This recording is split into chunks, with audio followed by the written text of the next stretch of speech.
কার কাছ থেকে? আসসালামু আলাইকুম গাইস। তো আজকে আমাদের কোয়েল পাখিকে খাবার দেওয়ার পাশাপাশি আমরা একটা জায়গায় যাব, সেটা হচ্ছে মিজানুর রহমান কয়েক আজহারি কেজি আমাদের জবাব দাও। বিভাগের লালমনিরহাট জেলায় চলে এসেছে। যদিও বা আমাদের জেলা হচ্ছে কুড়িগ্রাম, তো কুড়িগ্রাম থেকে মোটামুটি লালমনিরহাট 25 কিলোমিটারের মতো। তো আমরা হচ্ছে দুপুরবেলায় হচ্ছে একদম খাওয়া দাওয়া করে রেডি হয়েই একদম মোটরসাইকেল নিয়ে বার হয়েছি, কারণ হচ্ছে বাসাতে থাকা অবস্থায় আমরা দেখি যে লাইভ শুরু হয়ে গেছে এবং হচ্ছে মিজানুর রহমান আজহারি স্টেজে উঠে গেছে।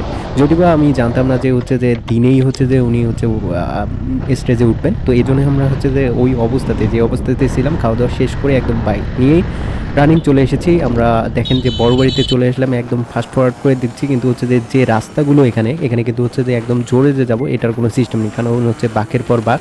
তো যাই হোক, আমরা হচ্ছে যে মোটামুটি হচ্ছে যে চলে গেলাম, মোটামুটি 70-80 স্পিডেই ছিলাম। তো আমরা সেখানে গিয়ে হচ্ছে যে দেখেন তারপর যে একটা সিচুয়েশন হলো সেটা বলতেছি, কারণ হচ্ছে অলরেডি কিন্তু হচ্ছে যে মিজানুর রহমান আজহারির কথা শুনে আগের দিন থেকেই স্টেজের কাছাকাছি কিন্তু হচ্ছে লোকজন জড়ো হতে শুরু করেছে। তো আমরা একটু লেট করে আসার কারণে আমাদের কিন্তু হচ্ছে সরাসরি দেখা হয়নি। তো হ্যাঁ, আমরা যেটা সম্ভব হয়েছে সেটা স্ক্রিনে দেখা ছাড়া আমাদের উপায় ছিল না।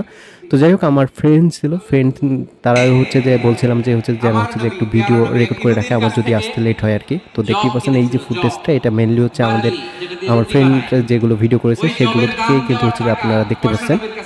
তো আমাদের ওইভাবে হচ্ছে লেট হয়ে যাওয়ার কারণে আমাদের দেখা সম্ভব হয়নি। আমরা যদিও বা ট্রাই করেছিলাম নিজের এলাকাতে মিজানুর রহমান আজহারি যেহেতু আসবে, তো নিজ চোখে দেখার একটা ইচ্ছা ছিল। তো তো এটা সম্ভব হয়নি। দেখেন যে কত লক্ষ মানুষ এখানে জড়ো হয়ে গেছে, তো লাখ লাখ মানুষ কিন্তু এখানে ভিড়, এরকম একটা অবস্থা। তো আমরাও কিন্তু একটা সিচুয়েশনের মুখোমুখি হয়েছি, যেটা হচ্ছে যে অলরেডি অনেকেই দেখেছেন। সেটা হচ্ছে এই যে দেখেন ট্রেনের মধ্যে করে অনেক মানুষ এসেছে এবং হচ্ছে ট্রেনের ছাদের উপরটা দেখেন পুরোপুরি মানুষ দিয়ে ভরপুর হয়ে গেছে। এত পরিমাণ মানুষ, মানে হচ্ছে যে 15-16 লক্ষ মানুষ নাকি হবে, এরকমটা আমি শুনতেছি বা দেখতেছি বিভিন্ন মিডিয়াতে।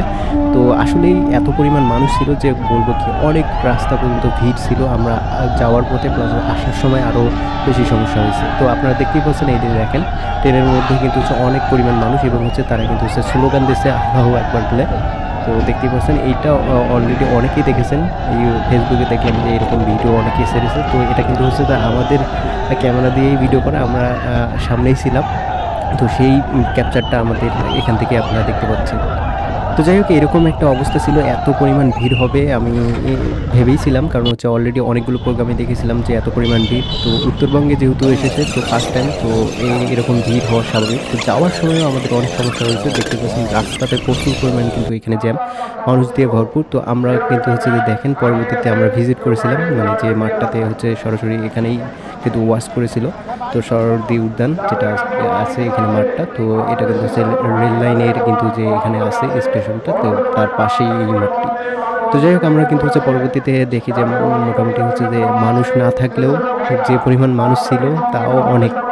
তো রাস্তাতে বিশেষ করে হচ্ছে যে আমরা যখন হচ্ছে অনেক দিন পার হয়ে যে আসলাম, মোটামুটি হচ্ছে 5 কিলোমিটার হবে বা হচ্ছে তারও বেশি হবে। দেখেন এই যে বিমান যে বন্দর যেটা হচ্ছে আর কি লালমনিরহাটে, তো কাজ চলতেছে এরকম একটা নিউজও দেখছিলাম। তো সেই রাস্তাতেও হচ্ছে যে মানুষ হেঁটে হেঁটে যাচ্ছে, কারণ হচ্ছে অনেক মানুষই হচ্ছে যে এখানে বাসায় যাওয়ার জন্য যে ফেরার যে অটো বা হচ্ছে যে অন্যান্য ভ্যান রিক্সা, তো একটাও কিন্তু হচ্ছে পাইনি। তো যাই হোক, এই ছিল আমাদের আজকের ভিডিও। আমরা হচ্ছে যে যেহেতু হচ্ছে যে ওখানে গিয়েছিলাম, তো কীরকম মোমেন্টের শিকার হয়েছিলাম বা হচ্ছে কী কী দেখলাম, তো সেটাই আপনাদের সাথে শেয়ার করলাম। তো আমরা নেক্সট টাইম আমাদের কোয়েল পাখির যে আপডেটগুলো সেগুলো কিন্তু অবশ্যই আমাদের চ্যানেলে আবার প্রোভাইড করা শুরু করবো, কারণ হচ্ছে আমাদের ইনকিউবেটরে কিন্তু হচ্ছে বাচ্চা অলরেডি হয়তো বা 2-1 দিনের মধ্যে ফোটা শুরু হবে। তো সেগুলো থেকে কতগুলো আমরা হ্যাচিং রেট পাই সেগুলো আপডেটও কিন্তু আমাদের এই চ্যানেলেই প্রোভাইড করা হবে। তো সে পর্যন্ত সবাই ভালো থাকবেন, দেখা হবে নতুন কোনো ভিডিওতে।